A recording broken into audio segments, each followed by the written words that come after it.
راديو إرنا راديو إرنا كاب كتما باريس محلالة في إرتورن غازيت إنياتا زدالو نتسا راديو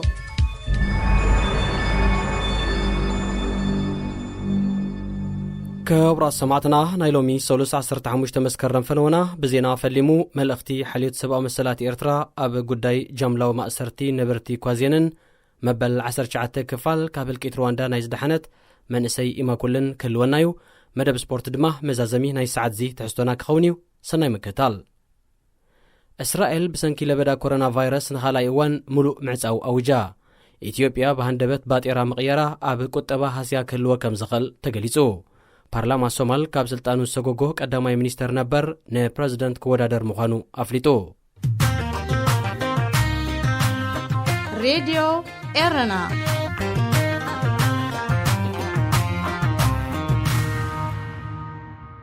أب إسرائيل لبدا كورونا فيروس نازايد بممصو تهاجر نخلاي إوان ملوء معصاو أوجا أتي نخلاي إوانو تأوج زلو معصاو كاب عربي 18 تمسكرمات حيزو نسلسته سمون زصنحيو أب إسرائيل زاجيت لعلي 156 شح سبات بكورونا فيروس كلكفون كلو موت ناي شحن 119 سبات دما تمزجبو أبزوان زي معلتاو بتفيروس سلكفون هتوص ناي مستنفاس حجز زد اليوم سباتن ببزحي إننا زايده سلازمته تهاجر نخلا إيوان معصاو كتأوج تجديدا مهلاوا تحبيرو اتمعصاو أب قطبا إسرائيل 1.8 بليون دولار كسارة كسعب كم زخل تجميتو بفلاي كم إرتراوين زأمسلو أب ناي معلتاو سراح استوافرو نبرتي تهاجر أتم بزيادة كتسلو زخلو مخانوم تجميتلو أب حيالو هاجرات دحرز تأوج معصاو لبدا كورونا فيروس كزحل ترأي كوانت نبره دحري مخفاتن من كساق السبات مجمارن جنا اتلبدا اندجنا كنهر يرألو منجسي إثيوبيا نهزبن فينانساو تكالاتن كي حبره بهندبت باتيرا ناي مقيار سقومت موسادو أب كتبا هاسيا كلوا كم زخل زتفلالي وغنات تهاجر سقاتهم يقلتلو اتمنجستي زبزح كفال نايتي 110 مليون زقمت هزبي أب قطرات زنبر كنسو هندبتاوي ناي باتيرا مقيار متكبارو ناب زيت دليا قلتعتعن كساراتاتن كوردو كم زخل تحبيرو باتيرا عداقان حلوان مزنبع كيفترن أب مسرح مزقيري وحسن الزهلو وزبلو تنتنت بوغنم كم زعينت هندبتاو مقيار كهرم نستدليا بوليتيكا وعلامان تزيكوينو نقطبا حساي مقانو يسمرلو قطبا إثيوبيا درون بسنكي زلو زيرقو كونتاتن لبدا كورونا فيروسن إنها تداخمي كمتسي سانيحو باتيرا إثيوبيا مسمنصر دولار كان قولقول مصنحو زفلت كوينو از حجي تأتاتي زلو كل تميتي تقلل ناي ورقة جنزب زتقاللي حدش برون نزم قولقول زي كدحنن زغبابه كوجدن تسفا كم زيبلو يقمقم منجسي إثيوبيا قدمون كاب بانكتات كنقساقس زقل جنزب زدرت أواج موصو يفلت بارلامان الصومال أور حملة كاب سلطانو سوغوغو قداماي منيستر نبر حسن علي خيره أبزمت عامت أبزكايد بريزنتاو مرجعت هاجر كودادر مخانو أفليتو نسو أب سلطان أبزنبرلو كل تعامتات حيالو وتاو لوطتات كم استمزجبو بمزخر زيادة تمكروه دليبو سلازلو ن بريزيدنت كودادر موسانو قليسو ودي 52 عامت حسن علي خيره ناي صومالن نروين زيغنت زلو بوليتيكنيايو بريزيدنت صومال محمد عبد الله فرماجو زمت عامت بزعبا زكايد مرجع ملكيتو مس مرحتي سلسته زوباتاتن كنتيبا كتما مقادشون أب سممع بصح كوانتلو زي تقاومو أما حضرتي زوباتاتون ألو كبرات سمعتنا زينا تزازيملو بزعباتي ب30 نحسي أب كوازين زقاتمه جملة ومأسرت بزملكت حليت سبا مسلات إرترا زم حلالفو ملأختي سعبو نغربلكم دايركتر نايتكال ويزرو إلسا جروم راديو إرنا راديو إرنا كاب كتما باريس محلالة في إرتورن غازيت إنياتا زدالو نتسا راديو جاملاوي مأسرتن قفنا بتولادو دك كوازين مقصلتا نايتي دي سبعو تقبرات نايسرعات إرترايو عبز حلفو 29 عامتات هزبي إرترا عمنن حدحدو كابزل إلوم ناي مريت حتوتات زنقلي عزيون اشتين بقليلو بشماقلتات عدي خفتح زخل فلليات كم تنك انداتو سدي نتي كتقصعو تدلي بأكبون بجاملان بأرميناوي أقبام نخقصع عب إرترا زركب سرعات بقصالي كسرحالو زنحن زلون عزيو زي حقاون زي حلافنتاون ተግባር እዩ እቲ ብዕለት 30 መስከረም 2020 ኣብ ልዕሊ ተወላዶ ህዝቢ ኳዜን ዝወረደ ፍጹም ትጽቢት ዘይተገበረሉ ሓደጋ እቲ ስርዓት ሓላይ ተመሲሉ ዓዲ ብዓዳ ኣንበጣን ምስጓግ ምእንታን ክንክእል ኣብዚ እግሪ ጎቦዚ ተኣከቡ ዝብል ቀጢን ትእዛዝ ስለ ዝተመሓላለፈልና ኳዜን መንግስቲ ንረብሓን እምበር ንጥፍኣታት ዘንቅዶ ስለ ዘይመስል ዝነኣሰ ስጋዕቲ ዝዓበየ ብዕድመ ነቲ ዝተዋህበ መምርሂ ብግርህነት ፈጸመት ኣብ ምትላልን ምድህላልን ተኾይጡ ዝነብር ኣብ ኤርትራ ዝርከብ ስርዓት ኣብ ክንዲ ምስጓግ ኣንበጣ በቶም ካብ ዓዲ ኣቤቶ ነቲ ኣረመናዊ ስርሑ ንኽፍጽሙ ኣዳሊዎም ዝጸንሐ ኣባላት ሓይልታት ምክልኻል ኤርትራ ንወዮ ምስክን ህዝቢ ከሳጉግን ብተመልከተለይ በባትር እንዳኸትከተ ናብተን ኣዳሊወን ዝጸንሓ በጣሓት ክጽፍጽፎም ጀመረ ከም ውጽኢቱ ደቂ ተባዕትዮ ካብ ትሕቲ ዕድመ 14 ክሳብ ልዕሊ 80 ዓመት ዝርከቡ ኣረጋውያን በደሎም እንታይ ምዃኑ ከይተነገሮም ስለምንታይ ኣብ ማኪና ክጸዓኑ ይድለዩለዉ ከይተሓበሩ እንተሓተቱውን ብበትሪ እንዳተመለሰሎም ብዙሓት ካብኣቶም ብሰንክቲ ዝወረዶም ግፍዓዊ ማህረምቲ ኣካላቶም ተሃስዩን ምናልባትውን ጎዲሉን ሕክምናዊ ሓገዝ ከይረኸቡ ናብ ዘይተፈልጠ ቦታ ተወሲዶም ዛጊት ከመይን ኣበይን ከም ዘለውን ዝፍለጥ የለን ኣብዛ ጸላም መዓልቲ እዚኣ ኣንስቲ ኳዜን ሰብኡተንን ደቀንን ኣቦታተንን ብኣረመናውያን ብዱላ እንዳተደሰቑ ናብ 8 በጣሓት ክጸዓኑ ትሚልካ ምርኣይ ስለ ዘይከኣለን ብኽያተንን ኣውያተንን ደርጉሒንኦ ድሒሩውን ሕጋዊ ጥርዓነን ንምቕራብ ድማ ብእኩብ ባንዴራ ኤርትራ እንዳንበልበላ ናብ ቤት ጽሕፈት ሚኒስትሪ ምክልኻል ናብ በለዛ ገስገሳ እንተኾነ እቲ ስርዓት ድሕሪቲ ኩሉ ዝፈጸሞ ዘይሓላፍነታዊ ተግባር ኣብ ልዕሊ ዘን ሕቱአን ብሕጋዊ መንገዲ ከቕርባ ዝግስግሳ ዝነበራ ደቂ ኣንስትዮ እውን ኣይራሕርሕን ንዓኣተን እውን እንተኾነ ልክ ኣብቶም ኣብ ልዕሊ ደቂ ተባዕትዮ ዝፈጸምዎ ጭካኔ ኣብ ልዕሊ ዘን መሳኪን ደቂ ኣንስትዮ ኳዜን እውን በባትር ክሰሓልወን ስለ ዝጀመሩ ገለ ካብኣተን ስጋዕ ናይ ኣእዳው መስበርቲ ከም ዝበጽሐንን ናብ ሕክምና ከም ዝተወሰዳን ካብ ውሽጢ ሃገር ዝመጸና እሙን ሓበሬታ የረጋግጽ ስለ ዝኾነ ድማ ዝሓሰብኦ ከይፈጸማን በለዛ ከይበጽሓን ኣብ መንገዲ ተዓጊተን ናብቲ ዝመጻሉ ናብ ኳዜን ክምለሳ ተገዲደን ናይ ዝኹሉ መንቀሊ ህዝቢ ኳዜንን ህዝቢ ዓዲ ኣንጎዳ ኳዜንን ብሓንቲ ንእሽቶይ ቃጽዖ መሬት ስለ ዘይተሰማምዑ እዩ እዞም ክልተ ዓድታት ዋላ እኳ ኣብ መንጎኦም ንእሽተይ ዘምርዳእ እንተጸንሐ ዘካየድዎ ኣምባጋሮ ኣይነበረን ህይወት ኣይተሓላለፉን ደሙን ኣይተፋሰሱን ኣብ ኤርትራ ዝርከብ ስርዓት ቅንዕና እንተዝህልዎ እዞም ክልተ ዓድታት ብስኒት ከንብሮም ዝኽእል ብመሰረት ባህልን ልምድን እቲ ከባቢ ሽግሮም ብሰላማዊ መንገዲ ክፈትሑ ከተባብዕ ወይ እውን ሕጋዊ ብይን ክህብ ምተገብኦ እንተኾነ ኣብ መንጎ ዘን ክልተ ዓድታት ነባሪ ሽግር ክፈጥርን ናይ ብሰንኮም ጠፋእና ዘንቀሎም ፍድዳይ ሕነ ከሳውርን ስለ ዝደለየ ነቲ ሓደ ሓጋዚ ብምምሳል ኣብ ልዕሊ እቲ ሓደ ኣዝዩ ዘይፍትሓውን ዘይቅቡልን ኣረመናዊ ስጉምቲ ወሲዱ ብመሰረቱ ኣብ ኤርትራ ዘሎ ስርዓት ኣሽንኳይዶ ሽግር ክልተ ዓድታት ንምፍታሕ ቅዱስ ተበግሶ ክወስድ ሃገር ብሃገራ ኣብ ማእሰርቲ ኣብ ስደት ኣብ ሞትን ከልበትበትን ንኽትንቆት ብቐጻሊ ክሰርሕ ዝጸንሐን ገናውን ዘሎ ስርዓት ብምዃኑ እዚ ኣብ ልዕሊ ተወላዶ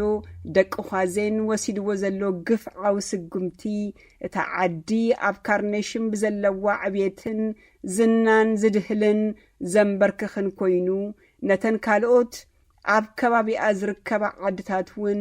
ብትእዛዘይ እንተዘይተቐይድክንን እንተዘይርዕምክንን ከምዚኣ ትረኽበክን ዝብል ኣርዓዲ መልእኽቲ ከም መሓላልፍ ስለ ዝደለየ ጥራይ ዝወሰዶ ጨካንን ዘይሓላፍነታዊን ግፍዒ እዩ። በዚ ኣጋጣሚ ነተን ልዕሊ 1200 ኣቦታተን ሰብኡተንን ደቀንን ከካብ ገዝኦም ብሓይሊ ተጨውዮም ተወሲዶመን ዝርከቡ ተባዓት ደቂ ኣንስትዮ ኳዜን ኣብቲ ጓህየንን ሽግረንን ኣብ ጎነን ምህላውና እናረጋገጽና በቲ ዝወሰድኦ ሕጋዊ ተበግሶ ድማ ንድግፍን ነተባብዕን። እዚ ዝያዳ ሓቂ ምዃኑ ንምርግጋጽ እንተተደልዩ ተወላዶ ኳዜን ክጭወዩ ዝተመርጸሉ እዋን ኣብቲ ከባቢ ዕስለምበጣ ዘራእቶም ኣብ ዝበልዕሉ እዋን ምዃኑ እዩ። ካልኦት ዓድታት ካርኔሽም ኣንበጣ ካብ ዓድታተን ኣብ ምስጓግ ተጸሚደን ኣብ ዘለዋሉ እዋን ግራውቲ ኳዜን ግን ብኣንበጣ ምእንታን ክብላዕን ህዝቢ ኳዜን ነዚ ዓመት ብጥሜት ምእንቲ ክቕጻዕን ተወላዶ ኳዜን ኣንበጣ ካብ ዓዶም ክንዲ ዝሰጉ ብደይፈለጥዎ በደል ብጭካነን ብጅምላን ጨዊኻ ካብ ተወለዱሉ ዓዲ ከም ዝስወሩ ምግባር ተወሳኺ መርትዖ ናይቲ ኤርትራዊ ብሕሱም ክቕጻዕን ክርዕድ በቲ ስርዓት ዝስራሓሉ እኩይ ሜላ እዩ። ጥፍኣት ኣብ ልዕሊ ሓንቲ ዓዲ ጥፍኣት ኣብ ልዕሊ ሓንቲ ሃገር ምዃኑ ብምፍላጥ ኩላህና ደቂ ሃገር እዚ ኣብ ልዕሊ ተወላዶ ኳዜን ብዘያፈላላይ ዕድመ ካብ ትሕቲ ዕድመ ስጋብ ኣረጋውያን ብጅምላን ብጭካነን እንዳጋፋዕካ ተፈጺሙ ዘሎ ጭውያ ክንኩንንን ዓገብ ክንብልን ጻውዒትና ነቕርብ። ሓልዮት ሰብኣዊ መሰላት ኤርትራ ከምቲ ኣብ ቀጻሊ እዚ ኣብ ኤርትራ ዝርከብ ስርዓት ኣብ ልዕሊ ህዝብን ሃገርን ከውርዶ ጸንሐ ኩሉ ዓይነት በደላት ብትብዓት ከቃልዖን ክቃወሞን ጸንሐ። ሎሙን ነዚ ኣብ ልዕሊ ተወላዶ ኳዜን ተፈጺሙ ዘሎ ኣረመናዊ ግፍዒ ብትሪ ይቃወም። ናይዚ በደል እዚ ተሓተቲ ዝኾኑ ውልቀ ሰባት ይኹኑ ጉጅለታት እውን ብሕጊ ዝሕተቱሉ እዋን ርሑቕ ከም ዘይከውን ክፈልጡ ይግባእ። ኤልሳ ጭሩሜ ካብ ሓልዮት ሰብኣዊ መሰላት ኤርትራ ለንደን ዓዲ እንግሊዝ። ሬድዮ ኤረና ሬድዮ ኤረና ካብ ከተማ ፓሪስ ዝመሓላለፍ ብኤርትራውያን ጋዜጠኛታት ዝዳሎ ነጻ ሬድዮ እዩ። ምስ ራድዮ ኤረና ይኹም ዘለኹም ክቡራት ሰማዕቲ፣ ፍቕሪ ስድራ ዓሌታዊ ቐርሕንቲ ስቓይ እምነትን ተስፋን ዘስንቕ ዛንታ ኢማኩሊ ናብ ምዝዛም ገጹ ተቐሪቡሎ። ንሎሚ መበል 19 ክፋል እዩ ዘለና። ወይኑ ስሌማን መስመር ክትርከበኒ እያ።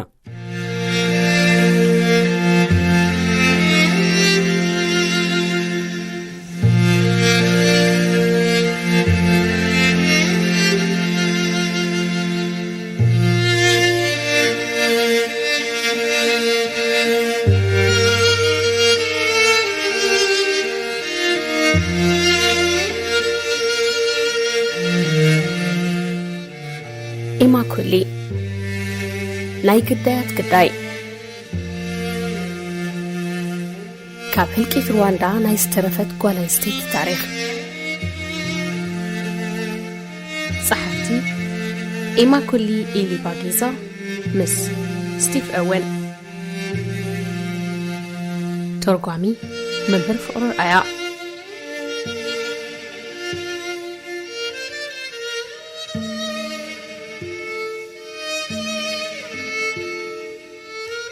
ምዕራፍ 19 معسكر ምቾት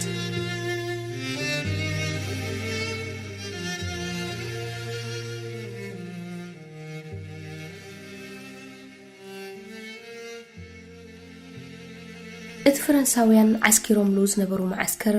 ጽኑዕ መከላኸሊ ዘለዎ ንዓሌት ቱትሲ እናተቐበለ ሁቱ ዝሰጉግ ነይሩ። እቶም ወታደራት ታንክ ዝመስላ ድርዓት መካይን ፍርቂ ክቢ ዝመስል ቅርፂ ሒዘን ድፋዕ ዝሰርሓ ነይረንኦም እቲ ደጋዊ ዙርያ ናይቲ ቤት ትምህርቲ ድማ ብልዕሊ 100 ዝኾኑ ወታደራት ለይትን መዓልትን ይሕሎ ነይሩ ንሕና ኣብ ውሽጢ ናይቲ ፍርቂ ክቢ ድፋዕ ብ30 ዝኾኑ ንዓና ክሕሉ ከምኡ ድማ ክንወፅእ ኣብ ንደልየሉ ዘሰሚና ወታደራት ንሕሎ ነይርና እቶም ፈረንሳውያን ወታደራት በቲ ንሕልፎ ዝነበርና ዘይምችእ ኩነታት ኩሉ ግዜ የቕሬታ ይሓቱና ነበሩ ንኣይ ግን መስሓቂ ነይሩ ምክንያቱ ምስ ዝመፃናሉ ኩነታት ኣዛሚድካ እዚ ዝነበርናዮ ማዓስከር ምቾት ነይሩ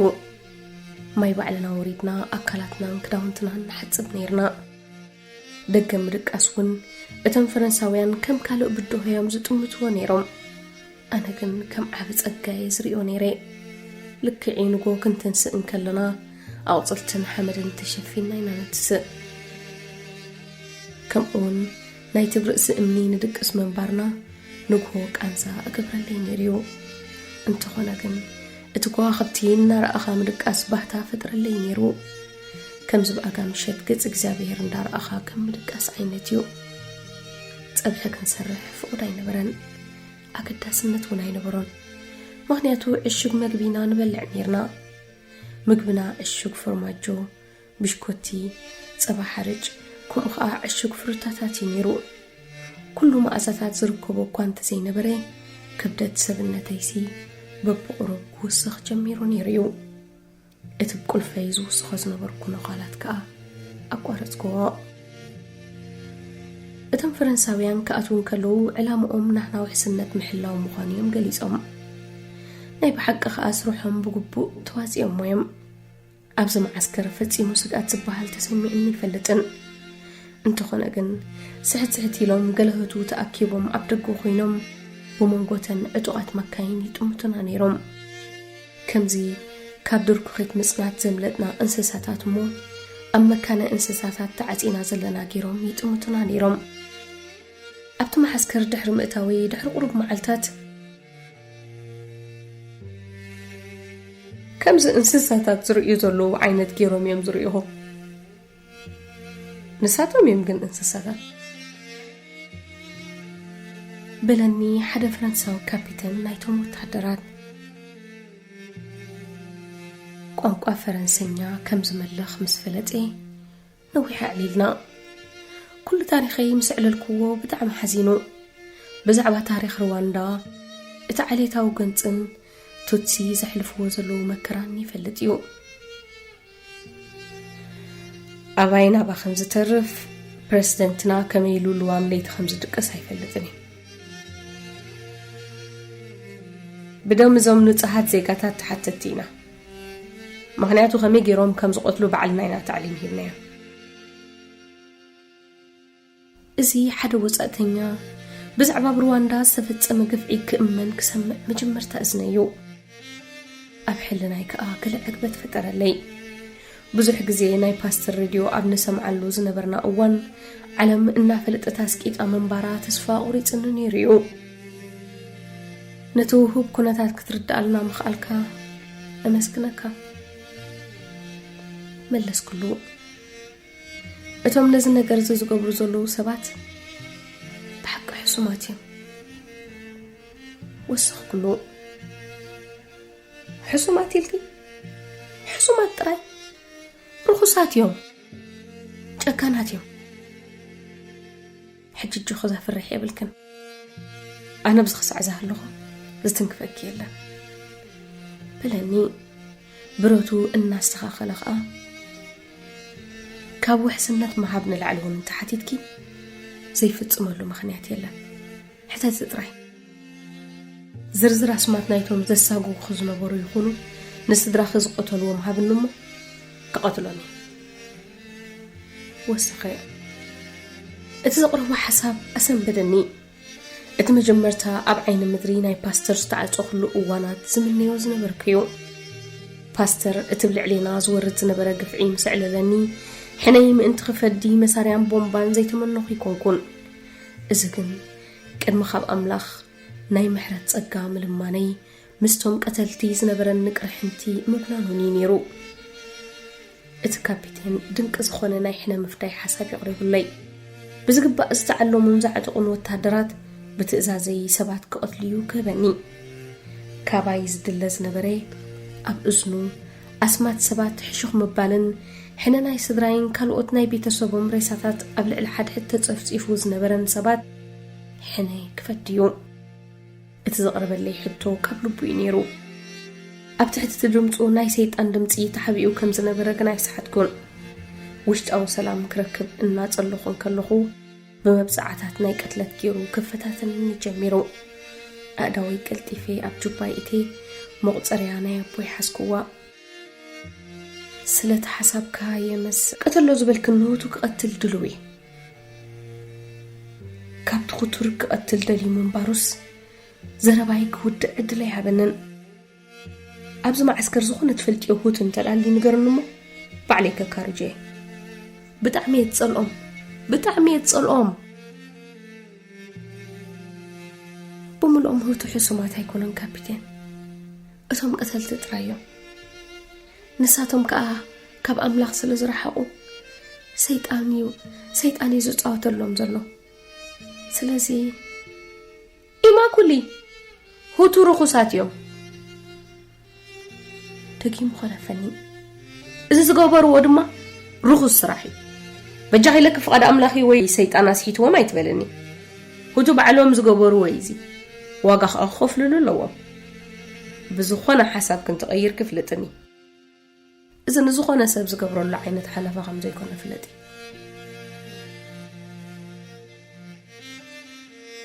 እግዚአብሔር ንካፒቴን ብናይ ምሕረት ጸጋ ክበጽሖ ጸለኹ እቶም ቀተልቲ ድማ ጎዘሞታቶም ኣቐሚጦም ምሕረት ኣምላኽ ክልምኑ ጸለኹሎም እቲ ቁጣዕ ናይቲ ካፒቴን እቲ ናይ ቂምን ዘይምትእምማንን ዑደት ኣብ ሩዋንዳ በቐሊሉ ጠጠው ክብል ከም ዘይኮነ ብምሕሳብ ተሸቐልኩ እቲ ቅትለት ጠጠው ምስ በለ ዘሎ ምረት ክገድድ ከም ዝኽእል እውን ትረዳእኒ በቐሊሉ ናብ ጎንፂ ክቕየር ዝኽእል ምረት ነዚ ጠጠው ከብል ዝኽእል እንኮ መሳርሒ ድማ እቲ ብዓይኒ ምሕረት ናይ ምጥማት መንፈስ ጥራዩ እግዚአብሔር በዚ ምሕረት እዚ ዘሕለፈኒ ነቶም ካልኦት ይቕረ ንኽብሉ ንኽሕግዝ ምዃኑ ከኣብርሃለይ ንጽባሒቱ እቲ ካፒቴን እቲ ዝብሎ ሓቂ መንባሩ ብተግባር ኣረጋግጦ ብሓቂ ሁቱ ይጸልእ ነይሩ ሓደ ደም ዝፈሶ ዝነበረ ሰብኣይ ኣብቲ ማዓስከር መፂኡ ካብ ህልቂት ዘምለጠቱ ምዃኖም ዝሓብሮም እቲ ካፒቴን ኣይኣመኖን እቶም ወታደራት ብሮቱ ኣብ ግንባሩ ቕኒዖም ኣባል ኢንተርሃሙ ምዃኑ ምስ መርመርዎ ኣብቲ መጀመርታ ምእማን ኣብ እኳ እንተነበረ ድሕሪ ብዙሕ ሕቶታት ግን ክምክት ኣይከኣለን ተናዚዙ እቲ ካፒቴን ነቶም ወታደራት ምልክት ምስ ገበረሎም ከዓ ጎቲቶም ወሰድዎሞ ደጊምና ይረኣናዮን ሓደ ካብቶም ወታደራት ከዓ ሰላይ ናይ ኢንተርሃሙ ምንባሩ ከም ዝተኣመነ ነጊሩኒ ብዛዕባ እቲ ሰከፊ ድሕሪ ሕጂ ሰብኣይ ረብሽኒ ወሰኸለይ ብዝከኣለኒ ኣብ መትሓትነታተይን ደቂ ሓትነታተይን ክገብር ጀመርኩ ኣቕሳልን ኣብ ምሕካም ካብቶም ወታደራት መድሃኒት ብምምጻእ እኹል መግቢ ከም ዝረኽባ ምርግጋፅን ለይቲ ከይፈርሓ ኣብ ጥቕአን ብምድቃስን ሞራል ክኾና ፈተንኩ ብሂወት ምንባረን ሕጉስቲ እየ ነቶም ዝኸሰርክዎም ስድራይ ግን ክትከኣለይ ኣይክእላንን ሓድሽ ህይወት ክጅምር ኣለኒ ዝብል ሓሳብ ከዓ ተቐላቐለኒ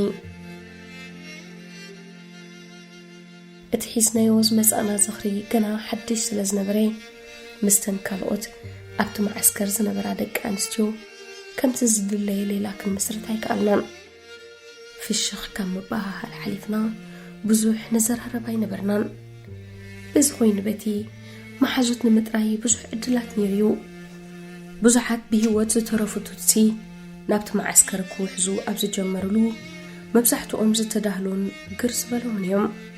ብዘይካ ቋንቋ ኬንያ ሩዋንዳ ከዓ ካልእ ቋንቋ ይዛረቡ ይነበሮን ኣነ ቋንቋ ፈረንሰኛ እዛረብ ብምንባረይ ካፒቴን ክምዝግቦም ሓተተኒ ኣነ ከዓ ተሓጒሳ ተቐበልክዎ ስሞምን ዕድሚኦምን ዝነበሮም ማሕረምትን መዝጊቤ ነቶም ወታደራት ህቦም ውልቃዊ ታሪኾምን ዘጋጠሞም ኩነታት እውን እጽሕፍ ስለ ዝነበርኩ ኣዝዩ ክትኣምኖ ዘሸግር ታሪኻት ክሰምዕ ክኢለ قلم محازتون كترخ إليه حنت خبتن استلالخونا والد فلورنس دارقا مستاي كوينا أزيدمو في الشغتاز نبرا قواليا أبكبا بعينا نايكوزو مهرام كوانت نبرا ملكعا قنابوتو إنيرو تاريخا أبتصحف كل أوان كم كلتي أقدمت تصحفكو أزيوز أسكحك حينيرو فلورنس أبكبا بعدنا أبتركب حنتن إشتعديات نبر نيرا اتهلكيت مزجمري سدران كالوت سلستم إتزوخونو قربابتان بيتي كريستيان أيدفرني بمبال أب حد بيت صلوت تأخاخبو أتم قتلتقن توتسي أب حد بوتا تأكيبهم مصنحهم نسرحهم زك أللهم كونتات كوينو رخبومو غوزو موتاتهم نابزن نابتن النابلو كودوهم جمرو زخونا مسارحي نبرنا ولا حنت مكلا خلي نبرنا بلتني إتم فريات انتا نبعتنا عبراء بزح أوياتن لمنا النيرو قلينا قم بقى سئلنا ترانا مصباي كوينو كم زنقر وي يقبعنا يلنا زأمنا عينت قام كويننا نتصبا نيرنا ناباي مسبزحو وتغوزو مبقص ايك متصون كله تراي يذكرني دحريو أبعد باي مكينة برابيري بلتني ناي فلورنس مهرمتي أزيو كبيك مهرمتو كوانت نبري قتالك ناي نبرن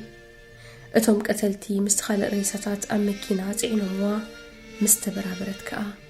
أمونغو ريساتات مالت ريساتات صدراء بتحتئة ريسا حفتا دما قبل ليات انحاء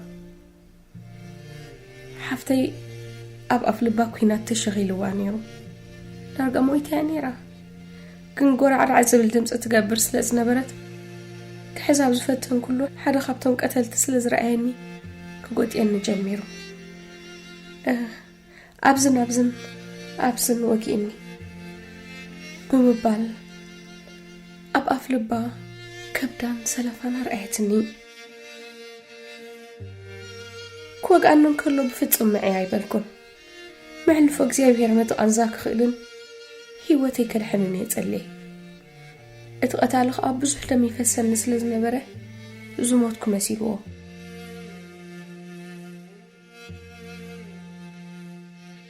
دحريقو إتا مكينا أبدن لسني حدث أدفي نابربا أكان ياروز تمت تطوبلت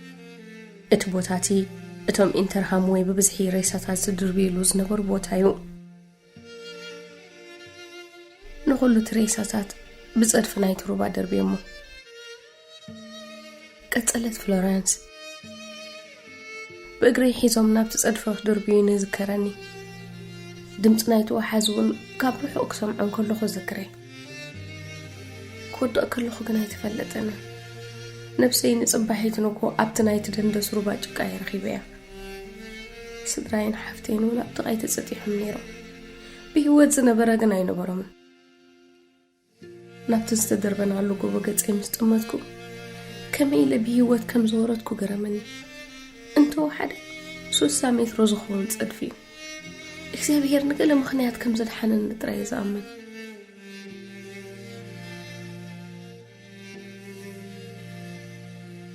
ፍሎረንስ ካብቲ ደንደስ ሩባተን ሲኣን ክትንቀሳቐስ ሙሉእ መዓልቲ ወሲዱላ ኣብቲ ጥቃት ሩባ ገዝኦም ህቱ ንገዝኦም ወሲዶም ቁስላ ድሕሪ ምሕካም ሓቢኦማ ህይወተይ እኳ እንተደሓኑኒ ትብል ነሳ ودم قلنا قونا قوتن سي مستم انترهامون عدنا نخدي نخلهم عليتنا خساب تصوم تقتلوا علي ما تنيرو هو اسمع أرسي إنه له إما كلي بملئتها صدرايت أنيتا أنا نبيني إن من تاي بهوات اللو خلك تحاسبي إلا حتى ستني إكزابير علامة اللوه ملس كلها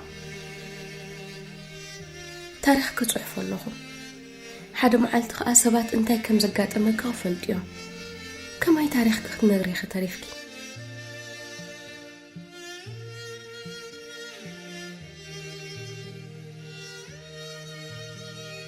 نتم تعقيبهم زنبرون ነቶም ፈረንሳውያንን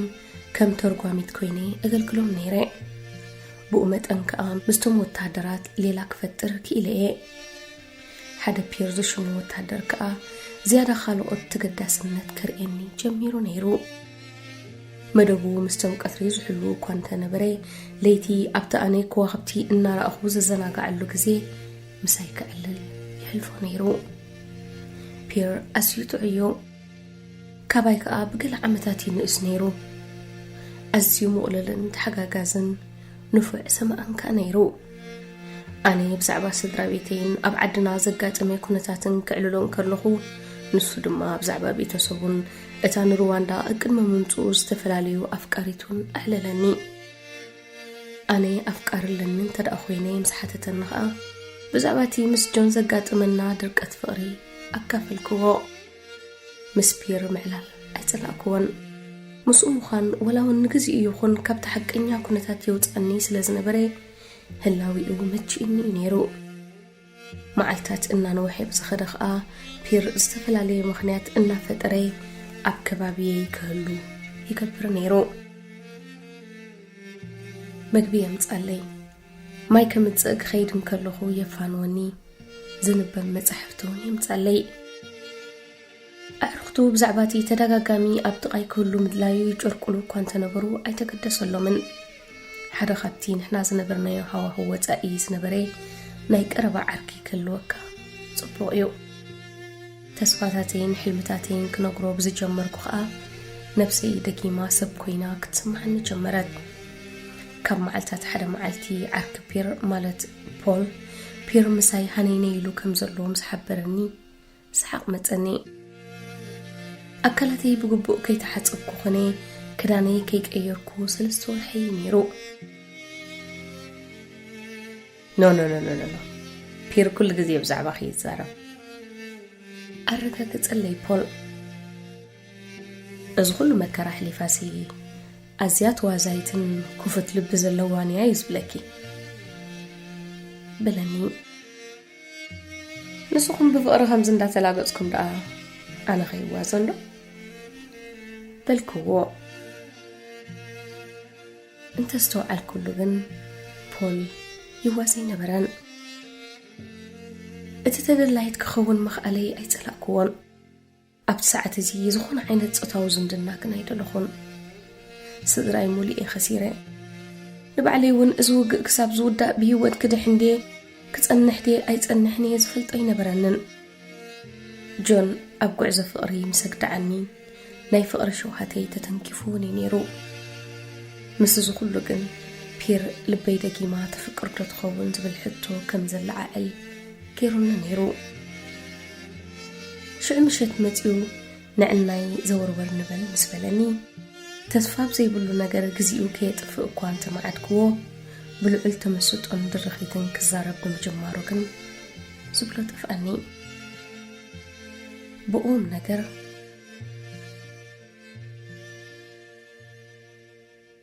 ኣባኸ ዘለኒ ረኣያ ተራ ኣይኮነን ኢማኩለይ ንዓይ ንስኺ ኣዝያ ክፍለይቲ ሰቢኺ በለኒ እትቢሉ ምስ ኩሉ ዝኸቢቡና ዘሎ ሞትን ስቃይን ዕግርግርን ከምዚ ዓይነት ዘረባታት ክትሰምዕ ከምዘይትብል ግፈልጥ እየ ግን ከዓ የፍቅረኪ ምሳኺ ክኸውን እየ ዝደሊ ምስ በለየ ካልእ ክውስኾ ዝተፀበኽዎ ዘረባታት እኳ እንተነበረ በቲ ብድምፁ ዝንበብ ዝነበረ ቅንዕና ከይተገረምኩ ይተረፍኩን ፒየር ህድእ ኢለ ኣቋረፅክዎ ልበይ ጓሂ መሊኡ ዘሎ ሕጂ ብዘይካን እግዚኣብሔር ንኻልእ ዝኸውን ቦታ የብሉን ብዛዕባ ፍቕሪ ክሓስብ ኣይክእልን እየ ናብቲ ቅድመይ ዝፅበየኒ ዘሎ ቃልሲየ ከደብ ዝደሊ ነብሰይ ክኽእል ኣለኒ ኣእዳወይ ሒዙ ኮለፈኒ ማለተይ ኮይኒ እየ ዝዛረበኪ ዘለኹ ኣፍቅረኪ ምሳኺ ክነብርን ተኻፋልን ናይ ሽግርክን ክኸውን እየ ዝደሊ ካባኺ ክፍለ ይደልኒ ትረድእኒ በለኒ በተዘራርብኡ ተመሲጥ እኳ እንተነበርኩ ግን እቲ ምርኻብናስ በጋጣም እምበር بأملاخ إلي سلزي أمنكو أيدلخوان كمت جون ناتي زي مخانو دم دي مزنبركو بزعبا بيرون تمساسال سمعيت نبراني أبتزتدالو خلو أوان إكزيابي راب لبي فأرخ زرق مخانو أفلت نبركو شعو نمترت أركونا نفرحي بوتا كلو كم زي كونا فلوتيو نو بير أيكونني لبي كم سلواتنا العليم مسموتات يتقورينا زلا قنانتهم فتواتي بقبابون يحزن كله من زلهم حونتنا بالتحمي إذا خبرمو بتجخي نخسره كم زلوون عقبه بلدها بلني بقوهي منفس دحن مكرتي انت زي سليت الناس بهاليلا دحن هدري إلو كابت زبيتي وطأي ناباي قصو دانينو سيئمون خيدو اتحافظتا نايت كنفري استنكفلن وحدات كاليت نقلو أنزاين قهيين أحكسلي دهريو بير مستخون في الشغتاي حديقوني نابتهم كالوت بزوج خداي اتنكو خقبرو تخيل زنبركو نقر دما توكلتي ناب أملاخ كبركو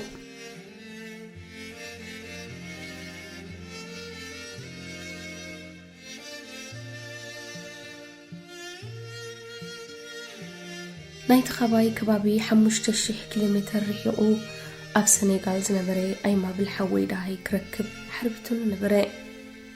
اتمن تايسي ناي بوستا قلقلوتاي نبرن تليفوناتون يسرحي نبرن انت زنبر نيرون قطر تليفون خوني مدول جنزباي نبرنن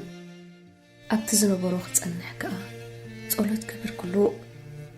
نبرو عند قصون تمزيو برقص كمتهم كالوت أبالات صدرانا كموت مخانو فلتيو سلازي دهايو خقبرن تخويني اتوقع كودا نيروا اتوقع جن معسي خودا اتم فرنساويان زخنا حبريتا يوبناي نبرون ردي خاي نبرن اتنكو منج حبريتانا كابتم نابتدرو ببس حساب على قلقو زنبرا معسكر زو السخو زنبرو حدست سبات ترايو نيرو أمود داتا حملة تقالستي RPF أبسمين كعوتون كلو أموبراقن دوبوبنغن وق يقتصل نيرو فرنساويان كآنت نحنا زنبرنايم عرباو كفالن قماقم كلاي كيبون مالت دوب زاير تقالات إيروم ونيروم نعنا طبق زينا كوانت نبري اتخونتات كن حدقنيا ينيرو باما يتأشحات زغطصرو السدتينياتات هتو بغلاي كيبو كيروم نزاير مالت ناحجي ديمقراسياوي ريبابليك كونغو كمرحو أبت خبابينا تأخاخيبهم نيروم معلتاوي حدستي وطأ مع التوتسي أبت معسكر يأتو نيروم كسابتي سلستو سومن غيرنا لوز نبرنا أوان قطرنا كاب عسراتات ناب كبابي 150 كيلو نبرا تاريخهم كوني حكمناوي زبصابهم مصحف كا قصلكو مبزحتهم كبيد مقداتي زنبرهم قليهم محاورهم استقرصون كالق سنكلنا زنبرهم منيوم بزحات كاباتهم محرمتهم غزيز وسداي بمنبرو بهوت كم زي سرو يفلق نيري اتم عدل كيروم اكلاتهم زي تقودو خا امرهم بحزن زتخزن رعدن زتقود يوم أبت معسكر كابتم أزيوم زخبدن زنبرو قدايات زختماتي نيرو نقبلنت اتم كابكي قالي زمزو كلته ود 4 عامتن 3 عامتن زختمات حوات بفتصم كرسع ما يكلني اتم قتلتي اب افدق معطوم مسبصحو ولدهم ابلفون سقلوم يم اتم ولدهم كقتلون كلو اتم قلعو طعيات هوتو غربابتي سلازرخبو كدحنخ إلهم اتم زدحانهم غربابتي تفناقيلهم ندبوب أبزمتلو أوان تمالي أمهم دحر ممتاء اتزخدو وزنبرو قعزو نقلعو كبيت سلازخني نوتادرات فرنسا هيبومون كيدهم نتصرو بزيكونا مخنيات اتم وتادرات فرنسا نايتم قلعو خني نايتم زتمالو أوام غربابتي أسمات أي مسكبون بتوسخي تم قلعو كمتون كلو لعل رسنا نبرم نتم زنقاسو أبالات تام عسكر ንግዚኡ ከም ወላዲቶም ኮይነ ከአልዮም ጀመርኩ ካብቲ ፈረንሳዊ ካፒቴን ሓገዝ ክረክብ ስለ ዝኽአልኩ ከዓ ኣብ ውሽጢ ናይቲ ቤት ትምህርቲ ክፍሊ ዓራት ክእትወሎም ኣብ ርእሲ መኽኣለይ ናይ ረስኒ መድሃኒት ውን ክህቦም ክኢለ ነበርኩ ክዛረቡ ክሰምዖም ከለኹ ከብደዮም ዝበልዑኒ ነይሮም ሬሳ ናይ ስድርኦም ብዓይንቶም ሪኦም ከብቅዑ እንታይ ከም ዘጋጠመ ክርድኡ ግን ኣይከኣሉን እቲ ዓብይ ነቲ ንእሽተይ ኩሉ ግዜ ዓበይቲ ክኽብርን ምስ ዘይፈልጦም ሰባት ብስነ ስርዓት ክዛረብን ይምዕዶ ነይሩ እቲ ወዲ 3 ዓመት ከዓ ፍሬንች ፍራይስ ማለት ቅልዋ ድንሽን ልስሉስ መስተን እንተዘየምፂእ ካለይ ኢሉ ይዋጥሮ እቲ ምዕባይ ከዓ ብዓቕሊ ህዲ ኢሉ ይምለሰሉ ገዛና ይኮናን ዘለና ኣብዚ ቅልዋ ድንሽ ወይ ልስሉስ መስተ ክንረክብ ኣይንኽእልን ኢና ማማን ባባን ክሳብ ዝመፁ ክንፅበለና ሽዑኡ ንኦም ሓቡና ንብሎም በሽቅጥቅጥ እንተዳኢልና ዝገደደ ክመፀና ይብሎ እንተ በኺ ከዓ ዓጆኻ ይትብከ ማማን ባባን ክመፁ እዮም ሕጂ ብዙሕ ቅልዋ ድንሽ ከም ድላይ ክትበልዕ ኢኻ ንሶም ክሳብ ዝመፁ ንፀቦሙ ሒዘውልና ክመፁ እዮም እዞም ቆልዑ ደጊሞም ስድርኦም ኣይክርኢን እዮም ብምልኦም ኣስማዶም መይቶም ክኾኑ ዘሎ ተኽእሎ ድማ ልዕል እዩ ኣብ ቅድሚኦም ናይ ሕሰም ግፍዕን ስእነትን ዕድላት ከይጓኑፎም እሞ بقليل وقدات كرحنتن حنا مفداين كيكونوا فرح كلهم اتعدت نايت الإي أبزوم قرتات هتسانات كسرت ترائني إجزابي ربي هوات كتسأنح زقبرني توسخ مخنيات كابرها اللي حدا معالتي أأمن كقلتن أبزها اللوان نقوان نتوم نايت هلكيت كدايات سوخون وزختامات قلعو كحبحب مبزعا أتقو أبي هواتهم تسفان حقوسن بمبزع نتكاب ناي سدرون فقري زمن تقلهم ناي كرحنت منفس ناقم كيسكر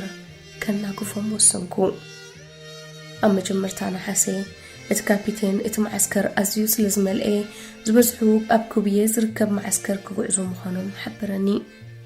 اتتقرب اللهم زنبرا معسكر أخل كزاوتي أخل مقبن دعي عراوتن ماين زنبرايو اتون قلعو زحشي هوات من تخرقبو قدامنا تحكوهم نحت النتاتي مستقن كمو لكعيو كنتاتن تمحيشو نيريو نزيادة وحسنت كن بمندق أبستخلل قطرن أو وشتغزان كأتوا دلخوان أنون مسأنك خيرمو أمت كلهم كقبر دليت كوانت نبرني اتكابرتين مستبوزحات حدث سباتي مجزو من بارم أبو خيني أمو ترقوامن من مسكابن كحقزهم لما نني أبز مثرافكي هيوات سبات كرحن خاليو بلاني كميلخ أبي أبتو معسكر بمثرافيك نتوم قلعو داقي ميكري أو ميكا الكون نتوم كالوت سختامات نايمة حسمة بسعيكن أيتلامكن جيم بولن فلورنسن كالوت شمونتين ايك 4 رختين محاجتين حاويسكا 3 زغونو سبات أبتو معسكر ترفنا أتوم 9 سبات إمبزا كم مقربنا استلعلي كم بيتسب كوينا ينانيرنا مو كلنا بحبار انتزي كوينو بتناتقلنا بكالب معسكر مخاد أبنا تمزابلتي مقبال كوان تزي قارتنا ات معسكر كان أبت أوانتي تقبيلو يساقر دأمبر أبو يقمتاي نبرن أسماتهم مسمزقبكوهم أوشت حدا معالتي ويكلتا معالتات نابتعب معسكر يخدو كم معلتات حدا معلتي كم وترو إنا مزقكم كلخو حدا أوارح سميعي وزي فلت عين الدمت سمعكو أزيو عوز بالي كابلبي زفلفل أسحق إتات سحق نبرة سبيتي مستوم حدثي تمزابلتي زمتسد كوينا أبناي سنكولان عربيات سقيلة إتوم وتحدرات تسكيمم كوردوا رأخوا أزيا قصاف كوينا أقراد ما لسلس بمخانس دقيما بإقرا كم زي تخيط ردئيو مستوهو بكونتاتن أب كم زحما أوانا كم زخسحق أسقى عليه انتاي كخوني خليل حسبو دحيري كم تستوى على كلها بهوت مهلاوات رايكم وكتحقوس التخيل عين السبع أتم وتادرات كسيلهم مس عربي أوريدهم كل تدقى إنها بوا تطويلي اعزبهم نبركو دقى ورد مسبولو أب كنبارا معقورتا أب كل قزقى سعمومو دقيما أتم عسكر ما قال حكساب سكبر عويلا كتساق جمرات ألو يسنديازيا بلني جيمبول وريت سبيتيا وسخي بزعبا ألويس أنون اسمع نيري ولدي كل جزيم كم أبنات تقصوا نيرم سبن تزعيرون من تدخينون كأواد كم زخ اليوم زمخرون نيرم ألويس قالت شعت تعمتن كلايا بولي حميمة داق ماي بإقراخت كيت كايك قالتن انت خونكن أبرواندا كابز ركبو بلوتات تمهارو حانت تكون بغيعا أنا زذكرو إذا تراي كوانت نبري نساقن أزياه ببتغينا مبزحتو أبت معسكر زنبرسب ولا أنهروا جين بول كم زنقرني بعل بيتها أبكي قالي مس UN مالت ودو حبرات هاقراتي يسرح قالوا يسكأنو كلهم تم دبلوماسياتاتن أمباسادرات نتفلتهم يعني بلن بأكرمات سبات سنكلتن تزيد خون قداميت منستر ناي رواندا مخونت يمزبلوا كاب عليت تتسكوان تخونت نايهوت ورقات مننت كتحزب مخالة مس منقست سراح كتجمر كيلا نيرا أزياب الله حسبيتيا مونا ذهب بتقاشانا همزقبا خير بلكو ومو ورقتي حيزي نابتا مكينا تتسقعكو أب عربي أخوينا تأمت مسبلتني سحقا هندبت تدخل فمو كتبك جمرت أو أكل لخي خنا ديخت مسلي نيبوخ مسلون علوكي نفس درابيتك خمتس وكل قزي مسحسوبكي أنيري بينا يا أقار هستقاقار ديم زبلو كمتسأكم أي كالكم إذا سبيتي ويتتسألي لا تكون اللوا ويكا أنا أي تمثل قوال تفلت أعمالت بالكو قد محجي ترخيبنا زي نفلت من مخاني كمي كيرا تفلت انت رأخو مكيرك تتمتني زي تتسألو الكدو خوين تسميعكي إما كلي إلي باكيزا من مخان كتصبو غيري يزفلت ولا دخك زيابيرا بسما يقبلهم زخبرو معرفتي يوم نيرو ندق أوريدا نبعتها دحر مدراس أقداوا زركحت اللي نبقى قربي لي نسلامتا إيدي زركح كلا نساقن حزاب بلا نبقى قربة النمو حقفها بلتني أدي خص قبرت اللي تفلتي وريخي كم موت عاد حيناتني قواشمون تعمتن كله تمرت بتعمهم زفتن ولا ديجن كخفلو لي كم زي كقولوا نسفلتت نعمت كفليت كفيلات اللي أقاري مسون كلكون كفليت أطوها بولتو بتدي خص قبرت اللي حاجز تتبابعي لعل سبيت عيرخ عوتها لني لا تنقص عيسى إتزبز أحكو درجة كله سالات ديخي بتحيو الديخي قدست السبيع نيرا ألويس كاب حقفا مسفنوتني ندحرت قلت أي سنكلكل بالكو مزاف ليت سبيتي زقبركو وركب كاب تسبيتي وات أي سلزنبري زقبرون زملسون تفئني نبرمو قرب كساب زرقاقا الحق من يروني سلازي نعاخن ندق خنزبلع كم تسألكم مو تمليسا خمزقبكمي إليا أن خطكم كله ألويس صوعت النمو إما كلي أبزي نيديخ منفسي دفي يمتين نزخون سلازي نيديخ وعلتنا عخسن نايب مقبارك خحس كفتني بلتني حراين مبال رأسي كوانتنا أنقو حانت سنكلتي أموخا أدقلعو انتاي كتقبر اللي تخلي لم حسابي يترفن إغزيابير بحبو حاجسي سد اللي نيرو كخون اللواء ንጽባሒቱ ንኣሎይስ ኣብ ዝምዝግበሉ ዝነበርኩ ሰዓት ወረቐታ ሁቲ ይብል እኳ እንተነበረ በዓል ቤታ ፋሪ ቱትሲ ብምንባሩ እቶም ክልተ ደቃ ሳምን ከንዝን ቱትሲ ተሓሲቦም ምህዳኖም ዘይተረፍ ነይሩ። ስለዚ ንውሕስነት ደቃ ክትብል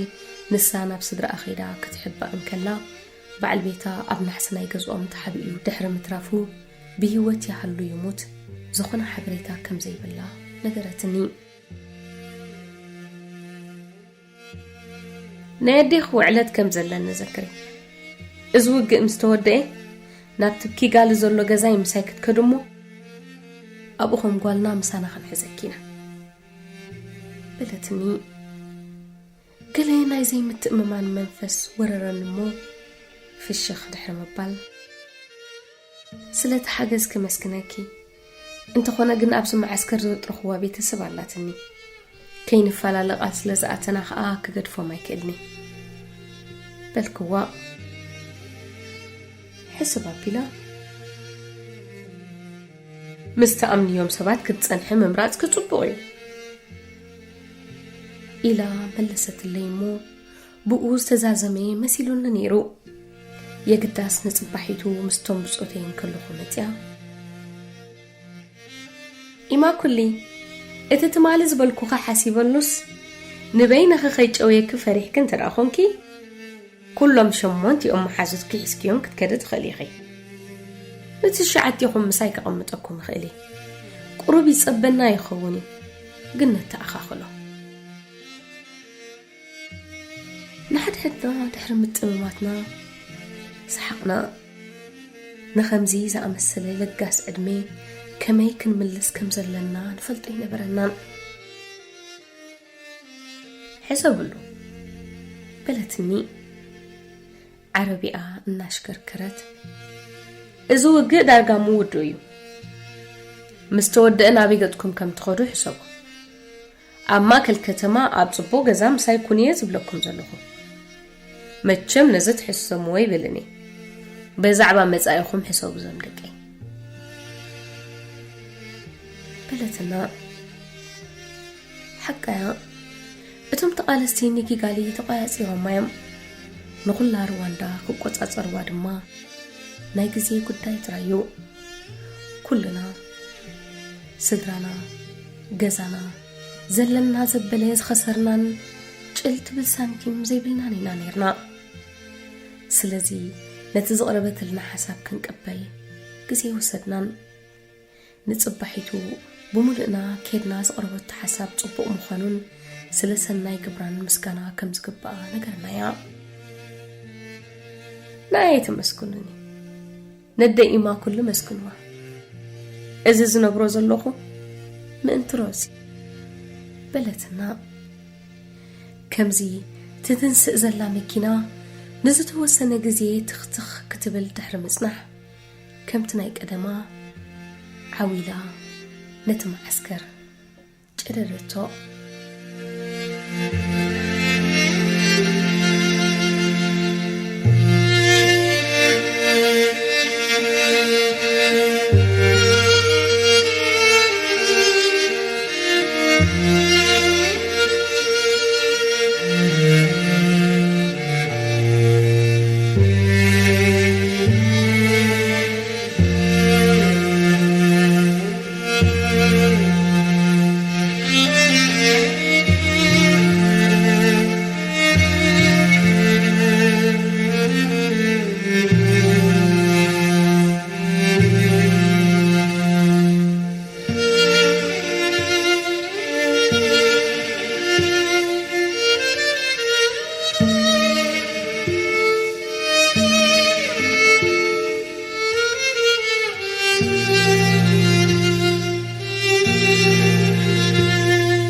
ሬድዮ ኤረና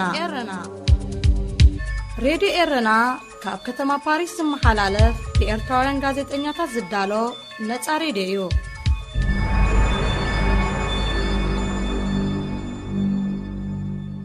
أزي تكتاتلو زلوكم كاب كتما باريس بغطا زفنو دمسي راديو إرنايو تاريفنا زلو تحستو مدب سبورتيو كدميقنا نمزخار كندي نتبازينا كسمعكم. أب إسرائيل لبدا كورونا فيروس النزايدة بممتو تاقر نخلاء إيوان ملوء معتاو أوجا أتي نخلاء إيوانو تأوج زلو معتاو كاب عربي 10 شمون تمسكرمات حيزو نسلسته سمون زيس النحيو. أب إسرائيل زاقيت العلي 256 شح سبات بكورونا فيروس كلكفن كلو موت نايشحن 219 دما تمزجيبو اتمعصاو أب قطب إسرائيل 1.8 بليون دولار كسارا كسعب كم زخل تجميتو بفلاي كم إرتراوين زامسلو أب ناي معلتاو سراح زتوافرو نبرت تهاجر أتوم بزيادة كتصلو زخلو مخانوم تجميتلو መንግስቲ ኢትዮጵያ ህዝብን ፊናንሳዊ ትካላትን ከይሓበረ በሃንደበት ባጤራ ናይ ምቕያር ስጉምቲ ምውሳዱ ኣብ ቁጠባ ሃስያ ክህልዎ ከም ዝኽእል ዝተፈላለዩ ወገናት ሃገር ስጋቶም ይገልጽለው። እቲ መንግስቲ ዝበዝሐ ክፋል ናይቲ 110 ሚልዮን ዝግመት ህዝቢ ኣብ ገጠራት ዝነብር ክነሱ ሃንደበታዊ ናይ ባጤራ ምቕያር ምትግባሩ ናብ ዘይተደልየ ገልታዕታዕን ከሳራታትን ከውርዶ ከም ዝኽእል ተሓቢሩ። ባጤራ ዕዳጋ እናሓለወን ምዝንባዕ ከይፈጠረን ኣብ መስርሕ ምዝቕየሪ ውሕስነት ዝህልዎ ዝበሉ ተንተንቲ ከምዚ ዓይነት ሃንደበታዊ ምቕያር ከረም ዝተደልየ ፖለቲካዊ ዕላማ እንተዘይኮይኑ ንቁጠባ ሃሳይ ምዃኑ ኣስሚሮምሉ። ፓርላማ ሶማል ኣብ ወርሒ ሐምለ ካብ ስልጣኑ ዝሰጎጎ ቀዳማይ ሚኒስተር ነበር ሓሰን ዓሊ ኸይረ ኣብ ዝመጽእ ዓመት ኣብ ዝካየድ ፕሬዝደንታዊ ምርጫት ሃገር ክወዳደር ምዃኑ ኣፍሊጡ። ኣብ ስልጣን ኣብ ዝነበረሉ 2 ዓመታት ሓያሎ እወታዊ ለውጥታት ከም ዝተመዝገቡ ዘዘኻኽረ እቲ ቀዳማይ ሚኒስተር ነበር ዝያዳ ተሞክሮ ደሊቡ ስለ ዘሎ ንፕሬዝደንት ክወዳደር ምውሳኑ ገሊጹ። ወዲ 52 ዓመት ሓሰን ዓሊ ኸይረ ናይ ሶማልን ነርወይን ዜግነት ዘሎ ፖለቲከኛ እዩ። እዚ ድምፂ ሬድዮ ኤረና እዩ።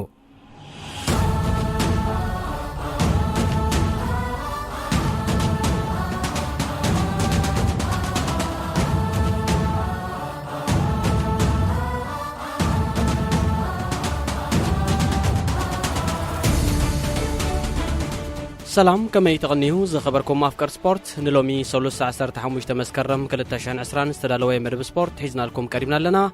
ኣብዚ ናይ ዝዕለት እዚ ፈነወና ንንጥፈታት ቀደድም ብሽክለታን ኩዕሶ እግርን ክንደስሲና ምክታልኩም ብኽብሪ ንዕድም።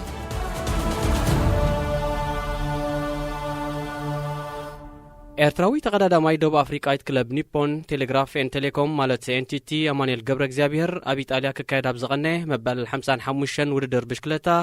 ቲሬኖ አድሪያቲኮ ብሉጽ ምንቅስቃሳት ከንጸባርቀን እዩ። ኣብዚ ካብ ሶኒ 7 መስከረም ክሳብ ብቕድሚ ትማሊ ሶኒ 13 መስከረም ን8 መድረኻት ዝቐጸለ ቅድድም ወዲ 26 ዓመት አማኑኤል ብፍላይ ኣብ 5 መድረኽ ምስ ካልኦት ሒደት ተቐዳድምቲ ሓቢሩ ብምህዳም አንጻር ዓባይ ጉጅለ ሓያል ጥምጥም ድሕሪ ምክያዱ ኣብ ኣጋም ዛም ናይቲ 202 ኪሎ ሜትር ሸፈነ ብዓቐብ ዝተዓብለለ ሓያል ውድድር በታ ተሃድኖም ዝነበረት ጉጅለ ክዋሓጥ ተገዲዱ። ውድድር ትሬኖ አድሪያቲኮ ኣብዚ ዓመት እዚ ኣስታት 1310 ኪሎ ሜትር ዝተጓዓዘ እዩ። አማኑኤል ክሳብ ሰንበት ኣብ ዝተሰላሰለ 7 መድረኻት ካብ ብጫ ማልያ ለቢሱ ዘሎ እንግሊዛዊ ተቐዳዳማይ ክለብ ሚቸልቶን ስኮት ሳይመን ያተስ 23 ደቂቃን 54 ካሊታትን ድሒሩ መበል 45 ተርታ ሒዙ ነይሩ።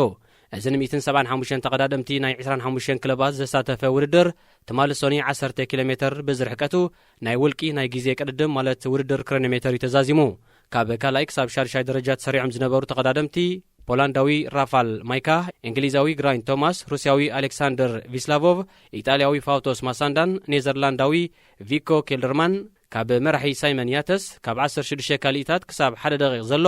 ናይ ግዜ መቓን ተፈናቲቶም ብምንባሮም ኣብ ብጫ ማልያን ተርታን ለውጥታት ተራእዩ ክኸውን ይኽእል እዩ። ኣብዚ ዓመት ኣቐዲሙ ኣብ ቱር ሱዑድያ ቱር ደ ላ ፕሮቨንስን ካልኦት ውድድራትን ዝተሳተፈ አማኑኤል ኣብዚ ዓመት እዚ ኣብ ውሽጢ 21 መዓልታት ዛጊት 3372 ኪሎ ሜትር ተጓዒዙሎ። ኣብ ካልእ ዜና ተቐዳዳማይ ፈረንሳይት ክለብ ኒፖ ዴልኮን ክኢላ ሽኳን ቢንያም ግርማይ ማለት ጠቃር ካብ ሎሚ ጀሚሩ ክሳብ ቀዳም 19 መስከረም ኣብ ዝቕጽል ውድድር ስኮዳ ቱር ሉክዘምበርግ ን5 መዓልታት ክጽመድ እዩ። ኣብ ዝልዕሊ 850 ኪሎ ሜትር ርሕቀት ዝሽፍን ውድድር ካብ 24 ክለባት ዝተኣኻኸቡ 144 ተቐዳደምቲ ክከራፈሱ እዮም። ኣብ ዝሓለፈ 2 ሳምንታት ኣብ ቱር ዱዱብን መበል 35 ውድድር ሴቲማና ኢንተርናሽናል ኮፒ ኤበርታሊን ብሉጽ ውጽኢት ዘመዝገበ ቢንያም ኣብዚ ካብ ሎሚ ዝፍልም ዙርውን ዝናድ ውጽኢት ክረክብ ትጽቢት ይግበር። ወዲ 10 ዓመት ቢንያም ኣብዚ ዓመት እዚ ኣብ 33 መዓልታት 4531 ኪሎ ሜትር ርሕቀት ዓሚሙሎ። ካብ ቅድድም ብሽክለታ ከይወፃና ንመበል 107 ግዜ ዝካየድ ዘሎ ናይ ዓለምና ዝዓበየ ውድድር ብሽክለታ ቱር ዲ ፍራንስ ክሳብ ብቅድሚ ትማል ሰንበት 15 መድረኻ ሸፊኑ ኣብዚ ሓያል ምትሕናቕ ዝረኣየሉ ዘሎ ውድድር ስሎቬንያዊ ተቐዳዳማይ ክለብ ዮምቦ ፊዝማ ፕሪሞዝ ሮግሊክ ኣብ ሓፈሻዊ ናይ ግዜ ውድድር ንመወዳድርቱ ብ4 ካሊእታት መሪሑ ላዕለዋይ ኢድ ብምሓዝ ንብጫ ማልያ ኣብ ትሕቲ ቁፅሩ ገይሩ ኣሎ ጻዕዳ ማልያ ሒዙ ዘሎ ወዲ ሃገሩ ተቐዳዳማይ ክለብ ሕቡራት ኢማራት ዓረብ ታደይ ፓጋር ካልኣይ ኮይኑ ክስዕብ እንከሎ ኮሎምቢያዊ ተቐዳዳማይ ክለብ ኤፍ ፕሮ ሳይክሊንግ ሪጎቤርቶ ኦራን ድማ 1 ደቂቕን 34 ካሊእታትን ረሒቑ መበል ሳልሳይ ደረጃ ሒዙ ኣሎ ቀጠልያ ማልያ ቅጽበታ ውድድርን ማልያ ንጉስ ዓቐብን ድማ ብቕደም ተኸተል ኣብ ዝባን ኣየርላንዳዊ ሳም ቤኔተን ፈረንሳዊ ቤኖት ኬስፎሬን ይርከባ ብጋንታ ሙቪስታር ዮምቦ ፊዝማን ኤፍ ፕሮ ሳይክሊንግን ካብ ቀዳማይ ክሳብ ሳልሳይ ተርታ ተሰሪዕን ኣለዋ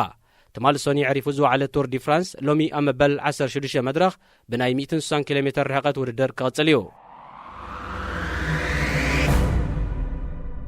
ምስ ምኽሳት ሕማም ኮሮና ቫይረስ ኣብ ዓለምና ነዚ ሕማም ካብ ምስፍሕፋሕ ንምግታእ ኣብ ዝተፈላለየ ሃገራት ይኹን ስፖርታዊ ንጥፈታት ዝተፈላለየ መምርሒታትን ሕግታትን ተኣታትዩ ይርከብ ከም ኣካል ናይዚ ድማ ፌደሬሽን ኩዕሶ እግሪ እንግሊዝ ብርክት ዝበለ መምርሒታት ኣውፅኡ የተግብረሎ ገሌ ካብዚ መምርሒታት ናብ ግጥም ዝቐርባ ኩዓሳሱ ቀድሚ ግጥም ይኹን ናብ ግዳም ምስ ወፃ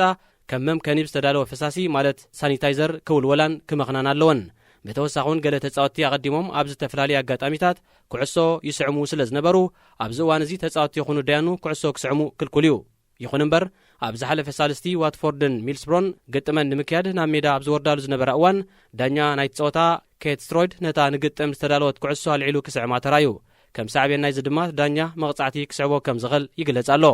እቲ ዳኛ ነቲ ኣቐዲሙ ዝወፀ መምርሒ ዕሽሽ ብምባል ነታ ኩዕሶ እናሰዓማ እንከሎ ዘርኢ ቪድዮ ድሕሪ ምዝርግሑ ኣብ ማሕበራዊ ሜድያ ሓደ ውልቀ ሰብ ደያኑ ከምዚ ገይሮም ንኩዕሶ ስዒሞም ሕግዝ ትሕሱ እንተደኣ ኮይኖም ደኣ ነዘን ኩዓሳሱ ምምካን ይኹን ጽኑዕ መምርሒታት ምውፃእ ንምንታይ ኣድለየ ብምባል ብመልክዕ ሕቶ ነቲ ተግባር ክኹንኖ እንከሎ ሓደ ካልእ ኣፍቃሪ ኩዕሶ እግሪ ኸኣ እቲ ቅድሚ ጸወታ ዝግበር ፈተነ ብቕዓት ኩዕሶ ምናልባት ደያኑ ነታ ኩዕሶ ብምስዓም የሰላስልዎ ከይኮኑ ብምባል ተዋዝዩ እዚ ክስተት ክልተ ቅነብ ድሕርቲ ኣርጀንቲናዊ ኣጥቃዓይ ናይ ኤኳዶር ዝኾነት ክለብ ኤስዲ ኣውካስ ሰርጂዮ ሎፔዝ ተመሳሳሊ ተግባር ድሕሪ ምፍጻሚኡ ዘጋጥም ዘሎ እዚ ወዲ 31 ዓመት ኣጥቃዓይ ኩዕሶ ብምስዓሙ ብፌደሬሽን ኩዕሶ እግሪ ኤኳዶር $1,200 ንኸፍል ተቐሲቡ እዩ ብዘይካዚ እቲ ፌደሬሽን ኣቐዲሙ ን5 ተጻወትቲ ድሕሪ ግጥም ማልዮም ምስ ተጻወትቲ መጋጠምቲ ጋንታታት ብምልውዋጦም ተመሳሳሊ መጠን ገንዘብ ንክኸፍሉ ኣገዲድዎም ነይሩ ናይ ዓመተ ስፖርት 2020-2021 ውድድር ኩዕሶ እግሪ ፕሪምየር ሊግ ዓዲ እንግሊዝ ብቐዳም 12 መስከረም መጋረጃ ቀንጢጡ ኣብዚ ናይ ቀዳማይ ሰሙን ግጥም ናይ ዝሓለፈ ዓመት ውድድር ሻምፒዮን ሊቨርፑል ካብ ታሕተዋይ ደረጃ ንዝደየበት ሊድስ 4-2 ከተፋንዋን ከላ ኣብ ትሕቲ ኣሰልጣኒ ማይክል ኣርቴታ ዓቢ ምምሕያሽ ኣርያ ዘላ ኣርሰናል ንፉልሃም ከምኡውን ሌስተር ሲቲ ንዌስት ብሮምዊች ብተመሳሳሊ ውፅኢት 3-0 ቀፂዕነን ኣብ ካልእ ግጥማትካ ኒውካስል ንዌስትሃም 2-0 ክትረትዓን ከላ ክሪስታል ፓላስ ንሳውዝሃምፕተን ኤቨርተንካ ንቶተናም ብተመሳሳሊ ውፅኢት ብጸቢብ 1-0 ሲዕረነን ትማል ሶኒካ ሼፈልድ ዩናይትድ ምስ ወልቭስ ብራይተን ምስ ቼልሲ ገጢመን ኣለዋ በርንሌይ ምስ ማንቸስተር ዩናይትድ ማንቸስተር ሲቲ ምስ ኣስቶን ቪላ ከካይዶ መደብ ተታሒዙለን ዝነበረ ርክብ ድማ ክልቲአን ማንቸስተራውያን ክለባት ኣብ ወርሒ ናሕሴ ኣብ ተዛዘመ ኤሮጳ ውድድራት ክሳብ ዳሕረዋይ መድረኽ ናይቲ ውድድር ቀፂለን ብምንባረን እኹል ዕረፍቲ ምንታን ክወስዳ ተባሂሉ ግጥማተን ናብ ካልእ እዋን ተሰጋጊሩሎ ኣጥቃዓይ ሊቨርፑል ግብፃዊ መሐመድ ሳላሕ ኣብ መኽፈቲ ግጥም 3 ኩዕሳሱ ምስ ሰኪዕት ብምውሃድ ሃትሪክ ክሰርሕ ብምኽኣሉ ብኣግኡ ንውድድር ክኹባ ምስጋብ ሸቶ ብ3 ጎላት ክቕልሶ ጀሚሩሎ ሳላሕ ንዘውፀራ ሳልሰይቲ ጎል ክልተ እዛኑ ብኢዱ ብመሓዝን መልሓሱ ብምውፃእን እዩ ጸንቢልዋ እዚ ድማ ነቲ ዓሚ ብዝወረዶ ናይ መትኒ ሕማም ኣብ ኣእምርኡን ዓንዲ ሕቑን ጸገም ኣጋጢሞ ካብ ኩዕሶ እግሪ ንሓዋሩ ዝተሰናበተ ወዲ ሃገሩን ዓርኩን ሞኣምን ዘካርያ ደገፉ ንምሃብ እዩ ኣካይድዎ ዘካርያ ቀድሚ ምሕማሙ ኣብ እዋን ጸወታ ጎል ኣብ ዘእትወሉ ዝነበረ እዋን ብተመሳሳሊ ኣገባቢዩ ሓጎሱ ዝገልጽ ነይሩ ኣብ ናይ ዝሓለፈ ዓመት ውድድር ጎብለላ ምስጋብ ሸቶ ኮይኑ ወርቂ ጫማ ዝተሸለመ እንግሊዛዊ ኣጥቃዓይ ጂሚ ቫርዲ ብወገኑ ንሰላሕ ተኸቲሉ ብክልተ ጎላት ካልኣይ ኮይኑ ይስዕብ ፋንታዚ ፉትቦል ኣብ መላእ ዓለም ተዘርጊሖም ዝርከቡ ኣፍቀርቲ ስፖርት ዝጻወትዎ ናይ ኣእምሮ ጸወታ ኮይኑ ኣብ መወዳእታ ነተዓዋቲ ክሳብ 200,000 ፓውንድን ካልእ ዓይነታዊ ሽልማትን ዘውህብ ንጥፈት እዩ ብዘይካዚ ሰሙናዊ ይኹን ወርሓዊ ልዑል ነጥቢ ንዘመዝገቡ ተወዳደርቲ ተወሳኺ ጉንዑ ይወሃብ እዩ ኣብ ፋንታዚ ፉትቦል ፕሪምየር ሊግ ብሚልዮናት ዝቑጸሩ ኣፍቀርቲ ኩዕሶ እግሪ ይሳተፉ ኣብዚ ኣብ ወግዓዊ መርበብ ሓበሬታ ወይ ድማ ኣፕሊኬሽን ናይ ፕሪምየር ሊግ ዝካየድ ጸወታ ሓደ ተሳታፊ ናይ ሓሳብ 100 ሚልዮን ፓውንድ እዩ ዝስላዓሉ ከመሰልጣኒ ኮይኑ ኸዓ በዘን ገንዘብ ገይሩ 2 ሓለው ትልዳት 5 ተኸላኸልቲ 5 ኣከፋፈልትን 3 ኣጥቃዕትን ብሓፈሻ 15 ተጻወቲ ይዕድግ እቶም ተጻወቲ ምስጋንቶም ኮይኖም ኣብቲ ግብራዊ ጾታ ናይ ፕሪምየር ሊግ ብዝገብርዎ ኣበርክቶ መጠን ድማ እቲ ተሳታፊ ኣብ ፋንታዚ ፉትቦል ነጥቢ ይወሃቦ ንኣብነት ሓደ ንልዕሊ 60 ደቓይቕ ተሰለፈ ተጻዋታይ 2 ነጥቢ ይረክብ ሸቶ ከይተመዝገቦም ዝወፁ ሓላው ልዳትን ተኸላኸልትን ነፍሲ ወከፎም 4 ነጥቢ ይወሃቡ ሓደ ጥቃዓይ ወይ ድማ ሓደ ኣከፋፋላይ ጎል ምስ ቁፅር ብቕደም ተኸተል ነፍሲ ወከፎም 4-5 ነጥቢ ይረኽቡ እቲ ዝርዝር ብዙሕ እዩ ነዚ ጥንቃቕን ብልሓትን ዝሓትት ጸወታ ዓመታዊ ብዙሓት ኣፍቀርቲ ኩዕሶ እግሪ ይጽምበርዎ ኣብዚ ንዓመት ዝቕጽል መስርሕ ዕውት ኮንካ ንኽትወፅእ ንብርክት ዝበለ ኣምራት ሕግታት ምልክታትን ሽጣራታትን ናይቲ ጸወታ ብግቡእ ምርዳእን ምፍላጥን የድሊ ኣብቲ ግብራዊ ጸወታ ፕሪምየር ሊግ ሓደ ተጻዋታይ ብመጉዳእቲ ምኽንያት ከም ዘይሰለፍ እንተዳኣ ተረጋጊጹ ኣብዚ ናይ ፋንታዚ ፉትቦል ጸወታ ኣብ ጎኒ ስሙ ከም ምልክት ማሰይቲ ቀይሕ ዝምድሩ ብጻዕዳ ሕብሪ ናይ ቃሌ ኣጋኖ ስርዓተ ነጥቢ ዝሓዘለ ስሉስ ኩርናዕ ዘለዎ ቅርጺ ይግበረሉ እዩ እቶም ተሳተፍቲ ድማ ነዚ ምልክት ርዮም እቲ ሰብ ተጻዋታይ ተሃሪሙ ከም ዘሎ ፈሊጦም ነተጻዋታይ ኣብ ስርዓተ ኣሰላልፎም ኣየትውዎን እዮም ምኽንያቱ እንተዳእትዮሞ ብመንገዲ ተጻዋታይ ዝኾነ ይኹን ነጥቢ ኣይመዝግቡን እዮም እዚ ምልክት እዚ ግን ካብዚ ጸወታ ዝወጻኢ ደቂ ሰባት ኣብ መዓልታዊ ህይወቶም ሓደ ካብቶም ሓደጋ ንምሕባር ዝጥቀሙሎም ንቡር ምልክታት እዩ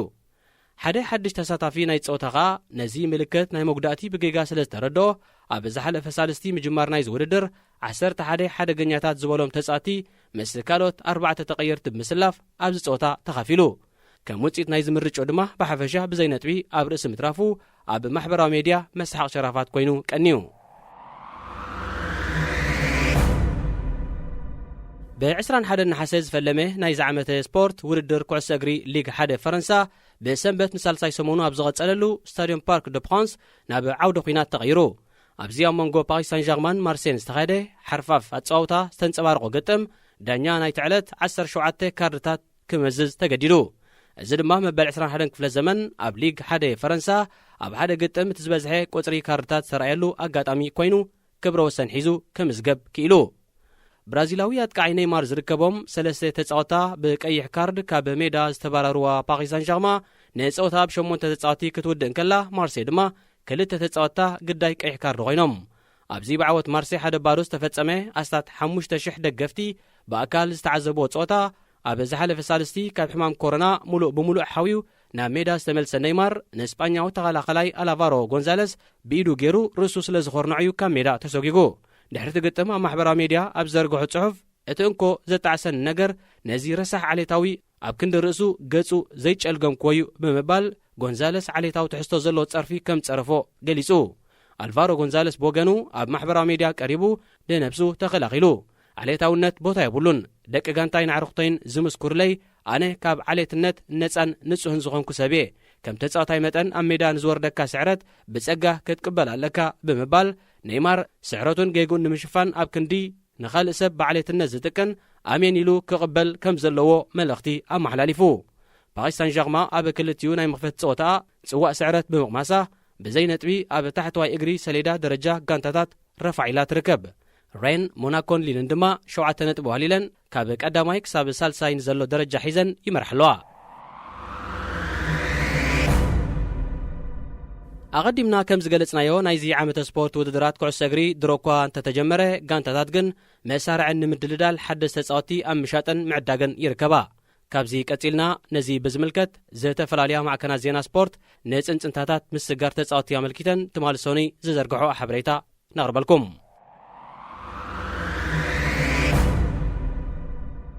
ቶተንሃም ንእንግሊዛዊ ኣጥቃዒ ክለብ ሳውዛምፕተን ዳኒ ኢንግስ ንምዕዳግ ተገዳስነት ኣሕዲራ ከም ዘላ መርበብ ሓበሬታ ፉትቦል ለንደን ኣፍሊጣ ማንቸስተር ዩናይትድ ንዌልሳዊ ናይ ክንፊ ኣጥቃዒ ክለብ ሪያል ማድሪድ ጋሪዝ ቤይል ክትውንን ተደኣ ኮይና ብውሕዱ 20 ሚልዮን ፓውንድ ክትከፍል ከም ዘድልያ ጋዜጣ ሙንዶ ዲፖርቲቮ ሓቢራ ብዘይካዚ ታጋንታ ኣብ እንግሊዛዊ ናይ ክንፊ ኣጥቃዒ ክለብ ቦሩሲያ ዶርትሞንድ ጃዶን ሳንቶች ዝነበራ ተስፋ ብምጽንቃቑ ከም ኣማራጺ ንክሮሽያዊ ኣጥቃዒ ኢንተር ሚላን ኢቫን ፔሪሲች ተጣይቐሉ ከም ዘላ ጋዜጣ ቴሌግራፍ ገሊጻ ዩቬንቱስ ማንቸስተር ዩናይትድ ክህደን ንጸንሐ ብራዚላዊ ናይ ክንፊ ኣጥቃዒ ዳግላስ ኮስታ ናብ ዕዳጋ ከም ዘውረደቶ መርበብ ሓበሬታ ጎል ኣብ ገጻታ ኣስፊራ ክለብ ቶተናምን ማንቸስተር ዩናይትድን ዘከራፈሳሉ ዘለዋ ስጳኛዊ ናይ ጸጋም ክንፊ ተኸላኻላይ ክለብ ሪያል ማድሪድ ሰርጂዮ ረጉዌሎን ናብ ክለብ ሴቪያ ብለቓሕ ክኸይድ ከም ዝደሊ ጋዜጣ ስታር ኣገንዚባ። ካብ ክለብ ቶተናም ናብ ክለብ ኢንተር ሚላን ካብ ዝመጽእ 8 ዋርሕ ዘቑፀረ ዴንማርካዊ ኣካፋሊ ክሪስቲያን ኤሪክሰን ናብ ዝደልዮ ጋንታ ንክኸይድ ጋንቱ ንኸተፋንዎ ድልውቲ ከም ዘላ ጋዜጣ ካልቾ መርካቶ ኣፍሊጣ። ንኣይስላንዳዊ ሓላዊ ማዕጾ ሩናር ኣሌክስ ሩናርሶን ንኽትዕድግ ዝተበገሰት ኣርሰናል ምስ ፈረንሳይት ክለብ ሊዮን ዝርርብ ጀሚራላ ክትብል ጋዜጣ ቴሌግራፍ ሓቢራ። ፖርቶ ንዋጋ ናይቲ ብጋንታታት ፕሪምየር ሊግ ተባሂጉ ዘሎ ናይ ጸጋም ክንፊ ተኸላኻላይ ኣሌክስ ቴለስ ካብ 30 ናብ 20 ሚልዮን ዩሮ ከም ዘውረደቶ ጋዜጣ ኤቦላ ኣፍሊጣ። ክለብ ቶተናም ንኖርዌጃዊ ኣጥቃዓይ ኣሌክሳንደር ሶርሎዝ ንምፍራም ምስ ቱርካዊት ክለብ ትራቦንስፖር ትዘራረብ ከም ዘላ ጋዜጣ ኤክስፕረስ ጽሒፋ። ብዘይካዚ ቶተናም ንኣልባንያዊ ተኸላኻላይ ክለብ ሄላርስ ቬሮና ማራሽ ኩምቡላ ንምግዛእ ምስ ክለባት ማንቸስተር ዩናይትድን ቸልስን ኣብ ውድድር ተጸሚዳ ከም ዘላ ጋዜጣ ላኣሬና ጸብጺባ። ብመሰረት ሓበሬታ ጋዜጣ ኢንሳይድ ፉትቦል ክለባት ኒውካስልን ሌስተር ሲቲን ንቱርካዊ ናይ ክንፊ ኣጥቃዓይ ክለብ ሮማ ቹንኪዝ ኣንደር ብልቓሕ ንምውሳድ የጣይቓሉ ኣለዋ። ሌስተር ሲቲ ንዌልሳዊ ኣካፋሊ ክለብ ቦርማውዝ ዴቪድ ብሩክስ ንምዕዳግ ኣብ ዝገበረቶ ፈተነ 50 ሚልዮን ፓውንድ ከም እተሓተተት ጋዜጣ ዘሳን ገሊጻ። ፈረንሳዊ ኣጥቃዓይ ክሊያን ምባፔ ኣብ መወዳእታ ዝዓመተ ስፖርት ናብ ካልእ ጋንታ ክኸይድ ከም ዝደሊ ንጋንቱ ፓሪስ ሳን ዠርማ ከም ዘፍለጣ ጋዜጣ ታይምስ ኣብ ሕታም ኣስፊራ። ክለብ ባርሰሎና ንግብፃዊ ኣጥቃዓይ ክለብ ሊቨርፑል መሐመድ ሰላሕ ቀዳማይ ናይ ዕድጊ ዕላማ ጌራ ኣብ ምንቅስቓስ ከም እትርከብ ጋዜጣ ኤክስፕረስ ኣነጺራ። ክቡራት ተኸታተልትና ንሎሚ ሰሉስ ኣዳሊና ዝነበርና መደብ ስፖርት ዛዚምና ኣለና። ዝመጽእ ሰሉስ ብኻልእ ትሕዝቶ ክሳብ ንራኸብ በብ ዘለናዮ ሰላም እንትዕናን